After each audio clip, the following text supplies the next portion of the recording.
أعوذ بالله من الشيطان الرجيم. بسم الله الرحمن الرحيم. السلام عليكم ورحمة الله تعالى وبركاته. الحمد لله رب العالمين، والعاقبة للمتقين، ولا عدوان إلا على الظالمين. أشهد أن لا إله إلا الله وحده لا شريك له، وأشهد أن سيدنا محمدا عبده ورسوله. اللهم صل وسلم وبارك على سيدنا محمد وعلى آله وأصحابه ومن تبعهم بإحسان إلى يوم الدين. أما بعد، قال الله تعالى في كتابه العزيز: أعوذ بالله من الشيطان الرجيم. بسم الله الرحمن الرحيم. ولو ترى إذ المجرمون ناكسوا رؤوسهم عند ربهم ربنا أبصرنا وسمعنا فارجعنا نعمل صالحا إنا موقنون. صدق الله العظيم. Tuan-tuan muslimin dan muslimat yang dirahmati oleh Allah Subhanahu wa taala, alhamdulillah, segala puji bagi Allah atas kurnia nikmat iman dan Islam pada kita. Mudah-mudahan apabila kita balik kepada Allah, kita balik dalam keadaan hati yang sejahtera sebagaimana yang dijanjikan oleh Allah Subhanahu wa taala orang-orang yang beriman dan beramal soleh seperti mana para rasul dan para anbiya al-mursalin. InsyaAllah pada malam ni kita sambung kitab Tanbihul Ghafilin.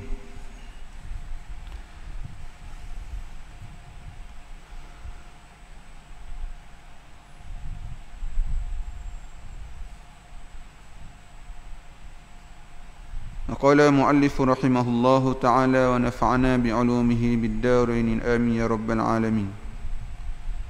Kata pengarang, sambung lagi tentang hadis Nabi sallallahu alaihi wasallam. Sahabat bertanya lagi, apakah pula siksaan ketika bertemu Tuhannya? Baginda sallallahu alaihi wasallam menjawab, pertama Allah memerintahkan malaikat menyeksanya dengan rantai panjang. Rantai itu diikat ke leher orang yang meninggalkan solat serta dimasukkan ke mulutnya dan dikeluarkan melalui duburnya. Kemudian rantai itu ditarik dan disentap ke atas mukanya dan belakangnya. Malaikat yang menghelanya berteriak, inilah balasan bagi orang yang meninggalkan solat yang difardukan. Kemudian orang itu ditarik serta dilemparkan ke neraka bernama Sakar. Ada riwayat daripada Abdullah bin Abbas radhiyallahu anhu mengatakan bahawa jika dijatuhkan rantai itu ke bumi ini, nescaya terbakar seluruh muka bumi. Kedua, Allah tidak memandang kepadanya dengan pandangan rahmat. Ketiga, tiada pilihan baginya selain mendapat siksaan yang teramat pedih. Ni cerita terakhir dalam hadis yang menyebut tentang orang yang meninggalkan solat. Cerita-cerita hak lepas kita dah sebut di atas muka bumi ni, bagaimana waktu hidup, waktu nak mati, waktu mana orang tu dalam keadaan azab, waktu mana orang demikian berada dalam alam barzah. Kemudian malam ni keadaan orang yang meninggalkan solat, seksa baginya ketika mana dia bertemu Tuhannya. Pertama sekali dalam hadis ni sebut, pertama Allah memerintahkan malaikat menyeksanya dengan rantai panjang. Macam mana cara seksa dia? Cara dia adalah rantai itu diikat ke leher orang yang meninggalkan solat. Ni kalau ni kita kan. Ni kita. Tak. Lalu rantai ni diletak di leher. Macam nak sembilan lembu tu. Ni yang pertama cara. Tak.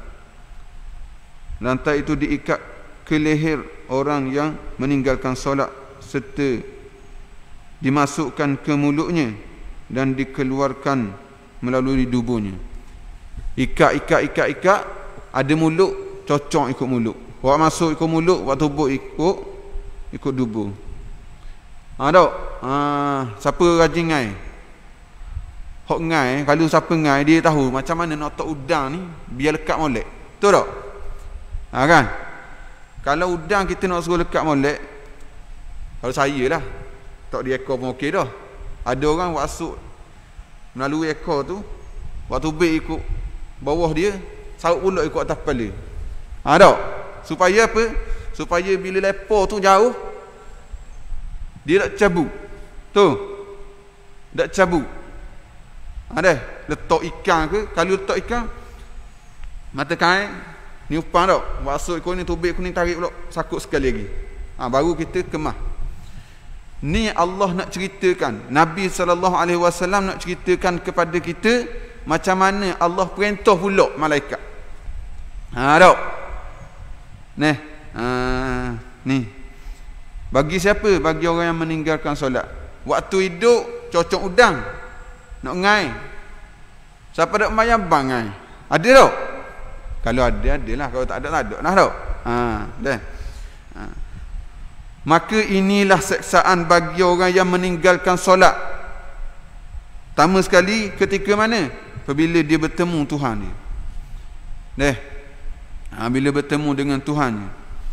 Allah ni, apabila kita balik kepada Allah Subhanahu Wa Taala, selepas pada mahsyar, waktu di pada mahsyar tu nak dihisap, ada seksaan bagi orang yang meninggalkan solat setelah dimizankan. Apabila nak bertemu dengan Allah, lalu Allah perintah malaikat untuk menyeksa. Seksaan ini diberi kepada orang yang meninggalkan solat ketika mana dia hidup. Buatlah kerja apa pun kita, sesibuk mana kita pun, solat mesti kita kena solat. Tak? Mesti solat walau bagaimana keadaan sekalipun. Peringkat solat, mula sekali kena bangun, kena berdiri tegak. Sembahyang macam biasa. Kemudian selepas tak mampu untuk berdiri, duduk atas kerusi. Ada orang duduk atas kerusi. Tengok masjid sediakan kerusi. Tak? Tujuan apa? Tujuan bagi orang yang solat, orang yang sakit kaki ke, tak boleh lipat lutut ke, boleh duduk atas kerusi.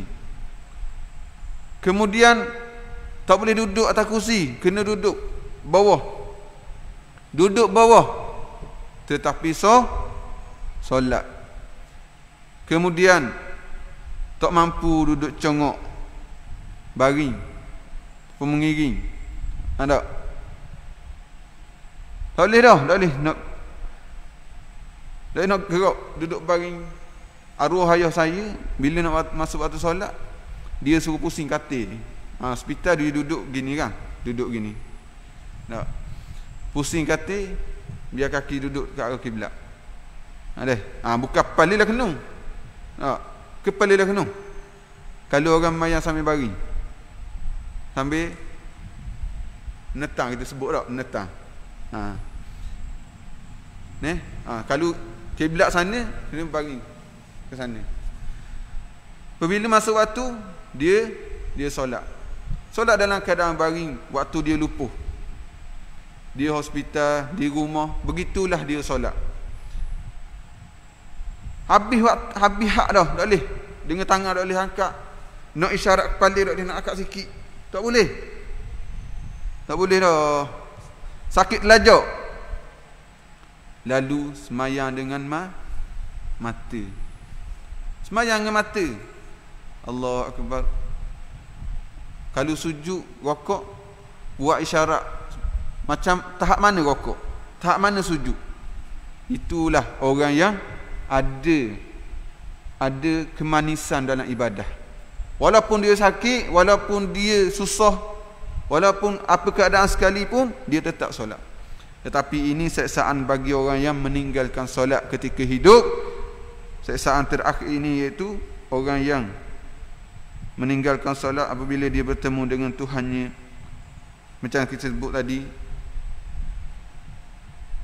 diletak, diikat tali rantai itu ke tekak dia, kemudian dimasuk ke dalam mulut, kemudian dikeluar melalui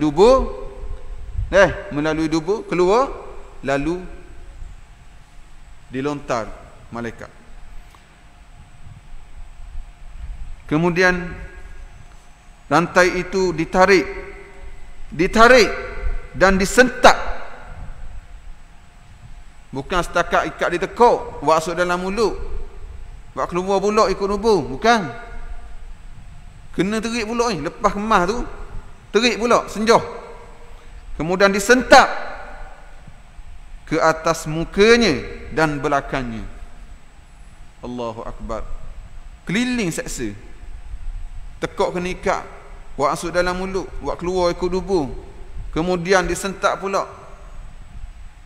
Ni seksaan orang yang meninggalkan solat. Allahu Akbar.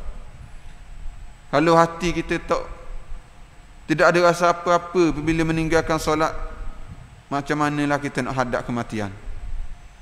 Macam mana kita nak menghadapi kematian yang step terawal, paling awal sekali kita nak menghadapi sengsara, hari sengsara. Tetapi yang kita sedih, kenapa boleh steady je tak semayang tak? Steady je, relax je tak semayang. Ni. Itulah kenapa berlaku demikian. Kerana titik-titik hitam yang Allah hantar dalam hati kita telah banyak. Apabila banyak, maka hati kita akan menjadi gelap. Apabila gelap, kita tidak sensitif dengan dosa. Tak sensitif dengan dosa, tak ada rasa apa. Tak rasa bersalah, tidak ada rasa sedar, tidak ada rasa insaf, tidak ada rasa takut terhadap seksaan yang kita pernah dengar atas muka bumi ini. Tak pernah dengar, tak pernah tengok dengan mata. Dengar saja. Macam mana kita nak percaya? Tak ada dengar. Tak. Tetapi inilah iman. Iman ini percaya je dengan hati. Syariat laksana dengan anggota kita. Ada iman. Payah kalau kita tidak ada kemanisan iman ni. Pakailah kitab apa pun, bukalah buku apa pun, makan ubat apa pun, dia tak akan terubat.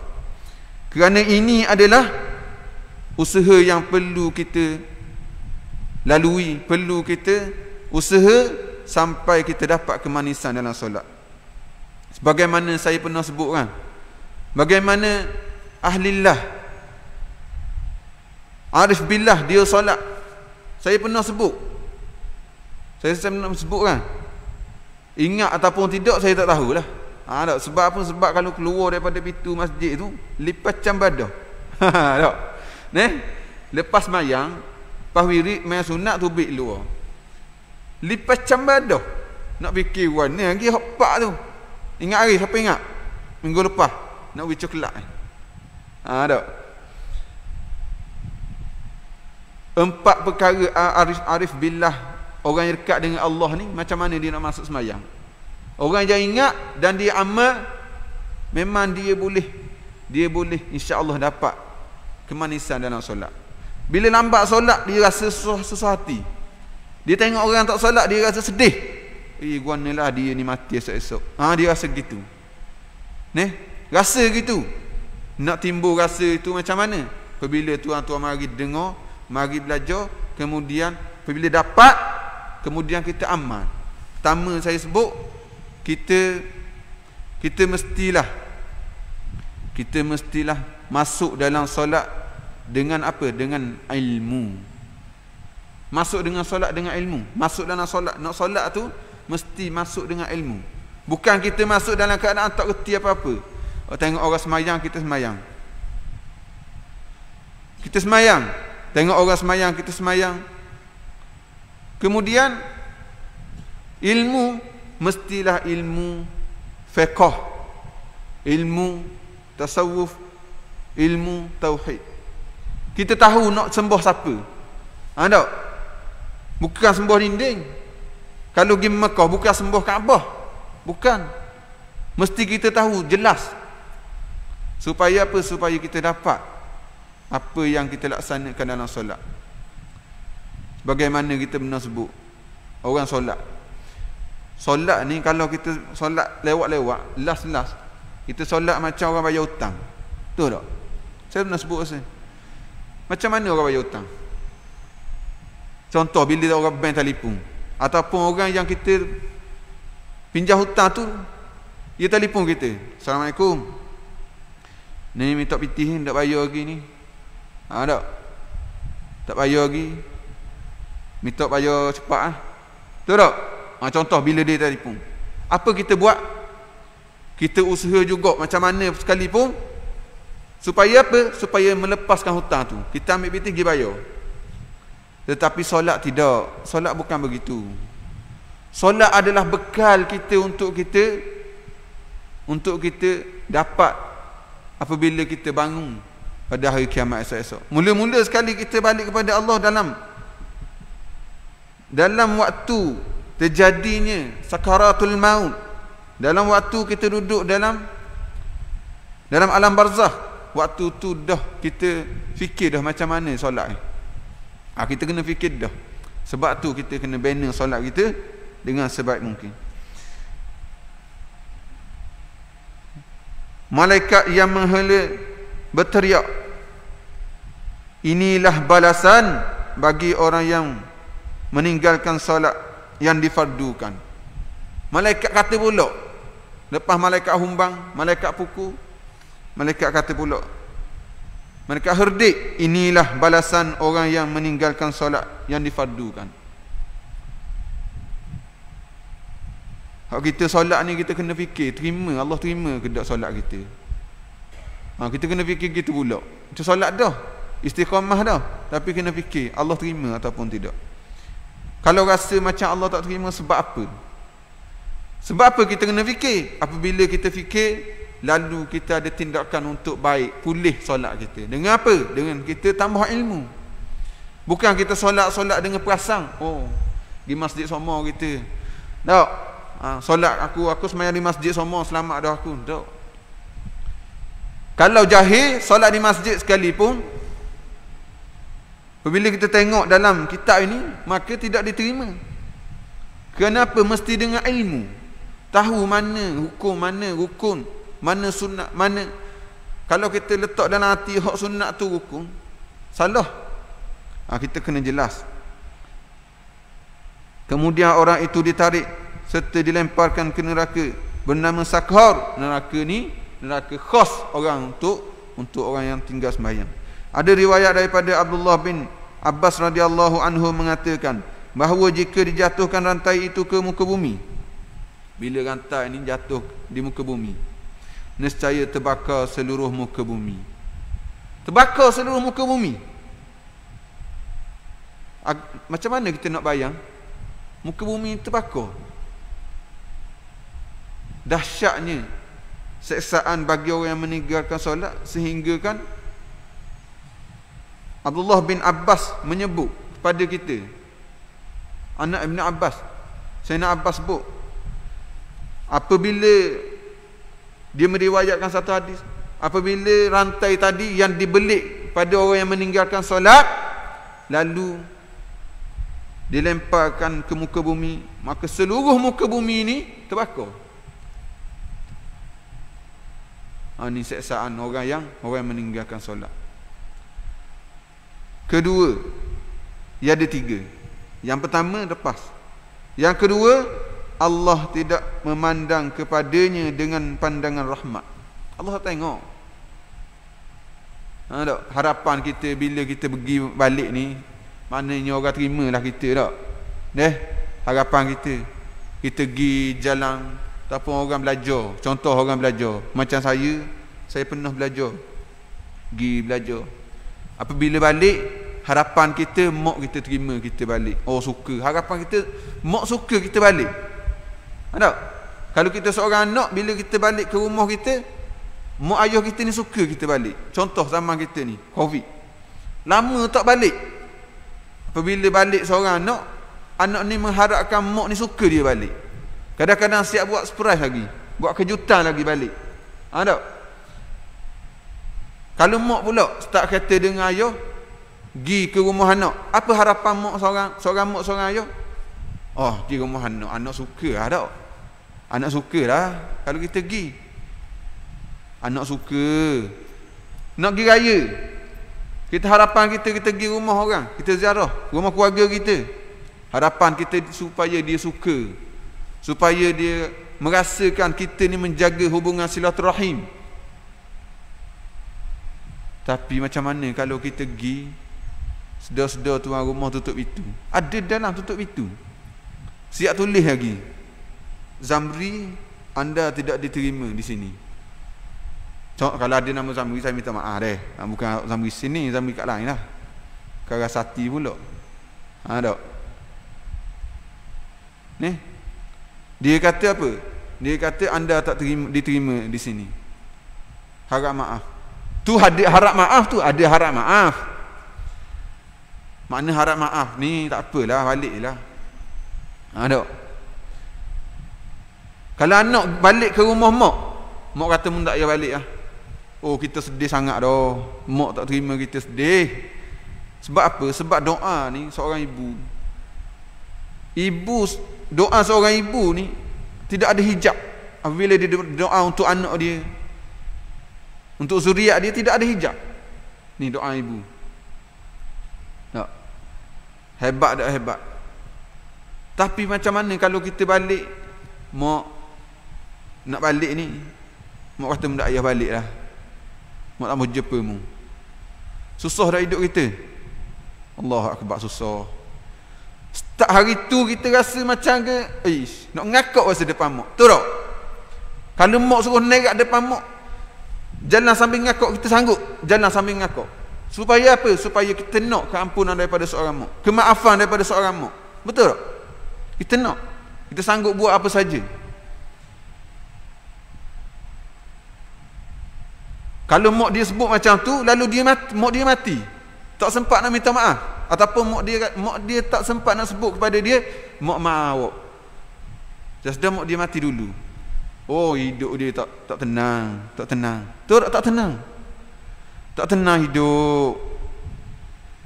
Mak dia mati dalam keadaan dia ni ada salah dengan mak dia, dan mak dia tak maaf dia. Masya-Allah.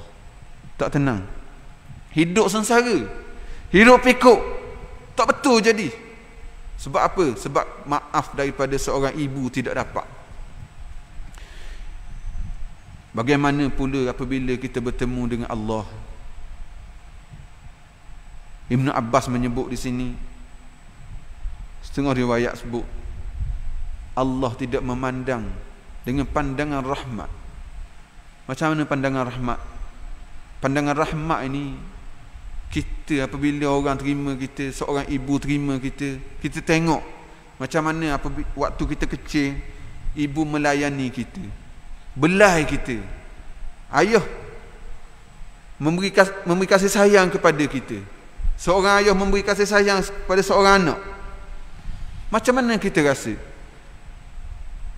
Tetapi tidak, Allah tidak memandang dengan pandangan rahmat terhadap orang yang meninggalkan solat. Masya Allah.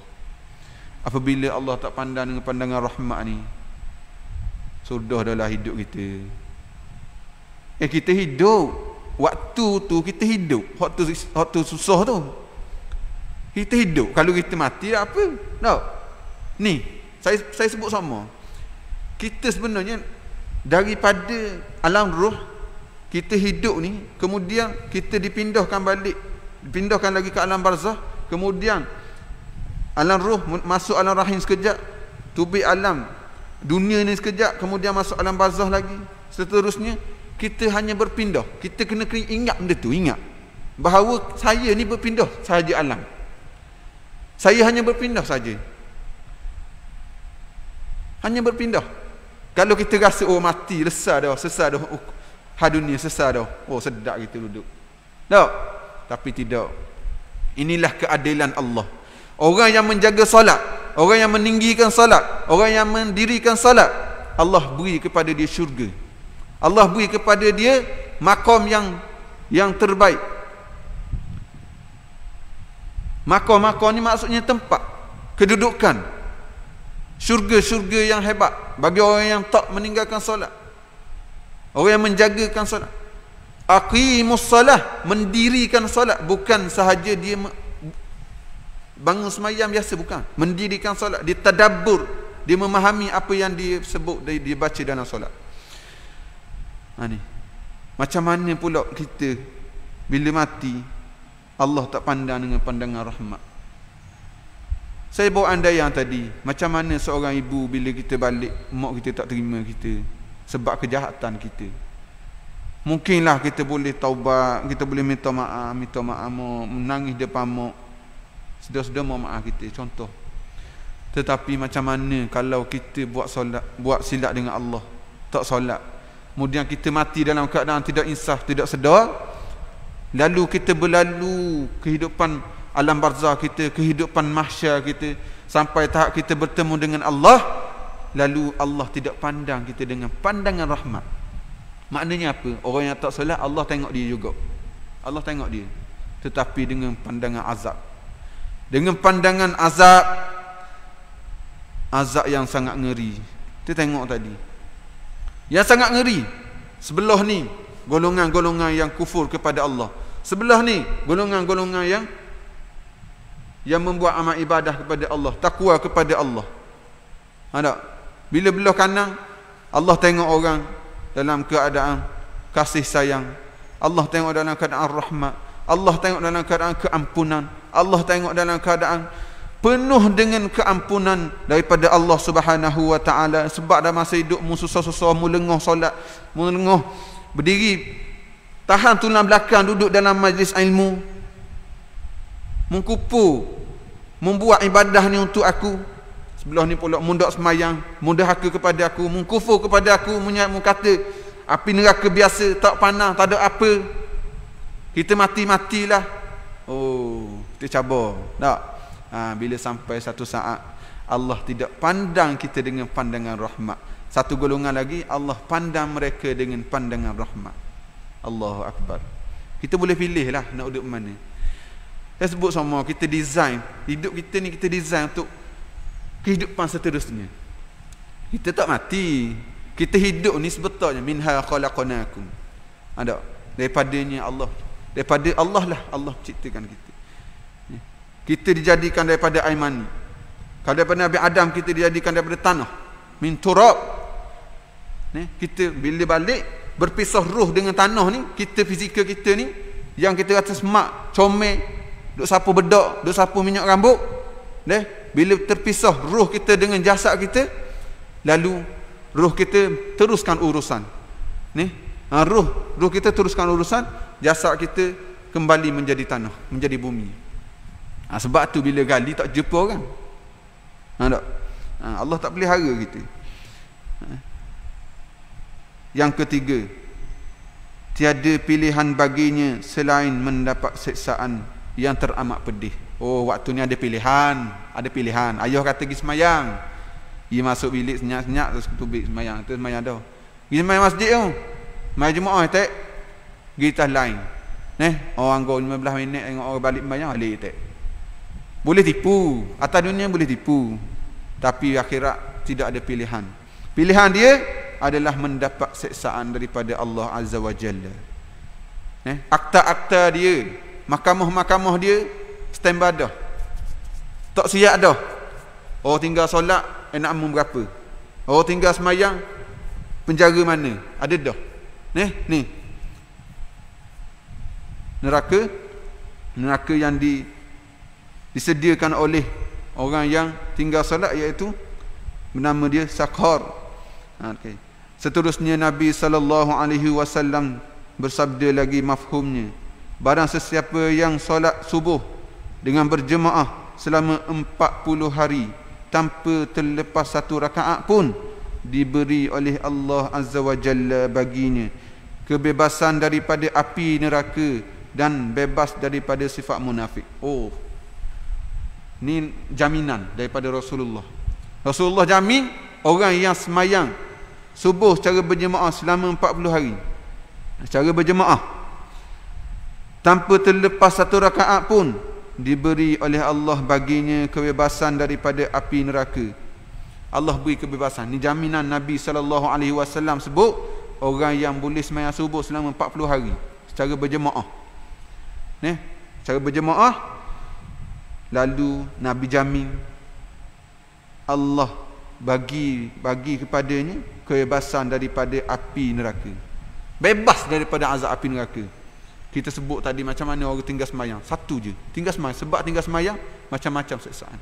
Tetapi kalau kita jaga solat subuh ni jaminan. Maka yang pertama, dibebaskan daripada dia ni daripada azab api neraka Allah Subhanahu wa taala. Dan bebas daripada sifat munafik. Bila dia nak tipu orang, dia rasa salah. Bila dia nak buat benda tak baik, dia rasa tak boleh nak buat. Ni peliharaan daripada Allah. Allah pelihara kita.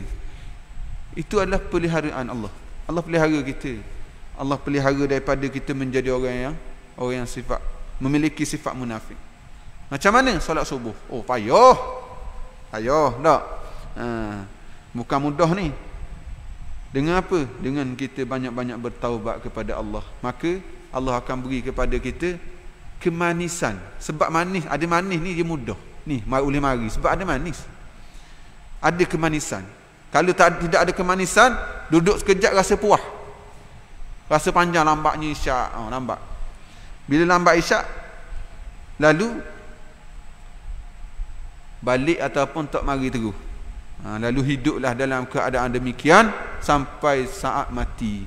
Lalu dihisaplah kita bagaimana kehidupan kita lalui.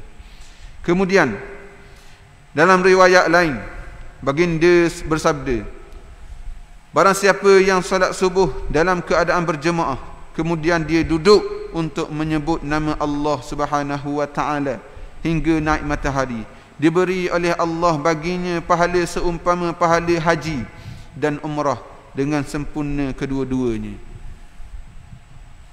Apabila seseorang itu dia jaga solat subuh secara berjemaah, ni jaminan Nabi. Jaminan kedua, Nabi jamin orang yang solat subuh secara berjemaah. Nabi tak jamin nak bagi rumah banglo, tak. Nabi tak jamin nak bagi kedudukan yang hebat atau hukum ni, tak. Tapi jaminan Nabi kata orang yang solat subuh berjemaah kemudian dia duduk pula. Dia duduk, dia menyebut nama Allah. Untuk menyebut nama Allah Subhanahu wa taala hingga naik matahari, diberi oleh Allah baginya pahala seumpama pahala haji dan umrah. Disambung sikit lagi, dengan sempurna kedua-duanya. Dalam keadaan sempurna. Yes. Bagi saya simple je, kita nak mudah. Kita kena sentiasa ingat bila kejut tidur, besarnya janji Nabi, Boleh tak kita nak ibadah gitu? Boleh. Itu janji Nabi. Bukan kita beribadah sebab pahala, bukan. Tetapi itu janji Nabi. Lama kelamaan kita baiki, biar benar-benar kita solat ini hanya semata-mata kerana Allah Subhanahu wa taala. Tak ada apa-apa, hanya kita nak redha dan kasih sayang Allah saja. Bila sampai tahap tu, insya-Allah. Kenapa kita kena terus-menerus bertaubat? Sebab taubat ni dia mencabut titik-titik hitam yang ada pada hati kita. Kenapa kita tak sensitif dengan dosa? Sebab banyak titik-titik hitam. Contoh hari ni, saya nampak sebelah ni. Sebab apa? Sebab dia bersih. Kalau dia kotor, saya tak nampak sebelah. Jadi kejahatan, azab, saya tak nampak. Hati saya tak nampak. Sebab tu dipanggil hati yang buta. Saya tak nampak sebelah sana. Saya perlu tapis hari ni. Tapis tu apa? Taubat. Selalu taubat. Kita hidup ni hari-hari dengan dosa. Banyak mana dosa dan taubat masuk. Taubat menghapuskan dosa. Tak. Tidak taubat menambah dosa, tambah. Nabi riwayat sebut antara riwayat 100 setiap satu hari 100 kali Nabi istighfar. Antaranya 70 kali. Ni, Nabi hak jamin syurga sebenarnya menjadi pengajaran kepada kita untuk kita terus-menerus bertaubat. Okay, sikit lagi. Ni, okey, dalam bab menyebut nama Allah Subhanahu wa taala ini. Inilah zikir yang diajar kepada kita. Duduk, kalau kita rasa panjang nak sebut la ilaha illallah, sebut Allah. Kalau kita sebut Allah dengan hati, Allah kurniakan kehidupan pada hati kita. Oh, kita rasa Allah ni tengok kita. Kita rasa Allah awasi kita.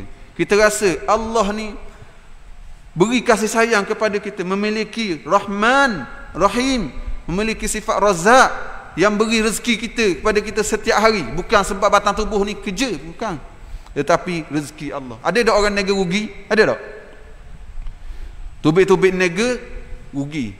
Tubik-tubik niaga tak pernah rugi. Untung sama, ada tak? Tak. Ada orang dia keluar niaga, buka gerai, buka basar, jual. Tak untung sikit. Orang kata mampu modal, betul tak? Ada tak? Bukan ada ke tak? Berderu. Tak? Sebab tu orang ni buka syarikat tutup. Buka syarikat tutup. Ni pula zaman Covid. Lagi ramai. Maka kita begitu. Kita begitu juga. Bila begitu, perlu kita taubat selalu kepada Allah Subhanahu wa taala. Dan zikir nama Allah Subhanahu wa taala ini, saya nak perhabis zikir nama Allah Subhanahu wa taala ini kita kena ingat. Kita sebut dengan hati supaya Allah beri kehidupan kepada hati kita. Kenapa? Allah, saya nak sebut ni. Allah lafzul jalalah, ismul lizati, isim bagi zat. Allah isim bagi zat, isim nama bagi zat Allah Subhanahu wa taala, ismul lizati, nama yang agung. Maka di sinilah kita boleh zikir dengan menyebut nama Allah sahaja. Kerana ada orang sebut, siapa aja zikir sebut nama Allah saja. Tak? Tuan-tuan, jangan duk fikir nak balas pasal tu. Kerja kita zikir. Boleh setara tu. Kerja kita zikir supaya apa? Supaya Allah bagi kepada kita kehidupan. Sebut Allah, Allah, Allah, Allah, Allah, Allah, Allah, Allah, Allah, Allah, Allah, Allah. Zikir selalu. Duduk seorang. Nak, kalau ada tasbih, sebut tasbih. Wa yazkuruna Allah qiyaman wa qu'udan wa 'ala junubihim wa yatafakkaruna fi khalqis samawati wal ard. Dia fikir apa yang dicipta oleh Allah. Sikit lagi. Gaban tu.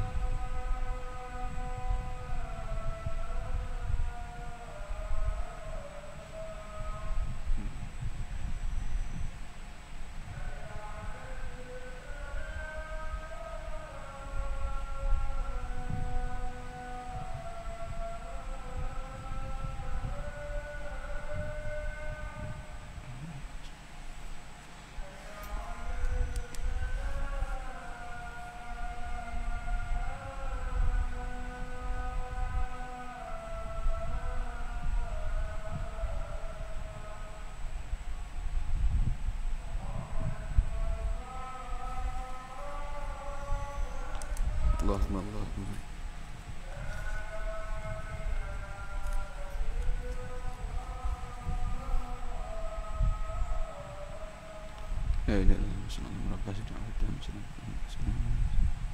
Sikit lagi. Okey. Wa yazkuruna Allah qiyaman wa qu'udan wa 'ala junubihim. Kita disuruh berzikir, ingat kepada Allah waktu kita berdiri, waktu kita duduk, waktu apa sahaja kita diseru oleh Allah Subhanahu wa taala untuk kita berzikir. Kemudian ayat Al-Quran yang lain sebut, wasabbihu bukratan wa asila, sentiasalah bertasbih kepada Allah. Suruh ingat semua, ni Allah suruh ingat ni, suruh. Ni kita tak tahu tiang, kapek, air, mikrofon, beg, semua berzikir kepada Allah. Wa in min syai' wala illa natasbihahum. Kita ni tak tahu, tapi illa natasbihahum, semua ni bertasbih kepada Allah Subhanahu wa taala. Kisah Nabi Yunus dibuang dalam laut, tapi dimakan oleh ikan yang besar, lalu diselamatkan oleh Allah Subhanahu wa taala. Kenapa? Kerana tasbih.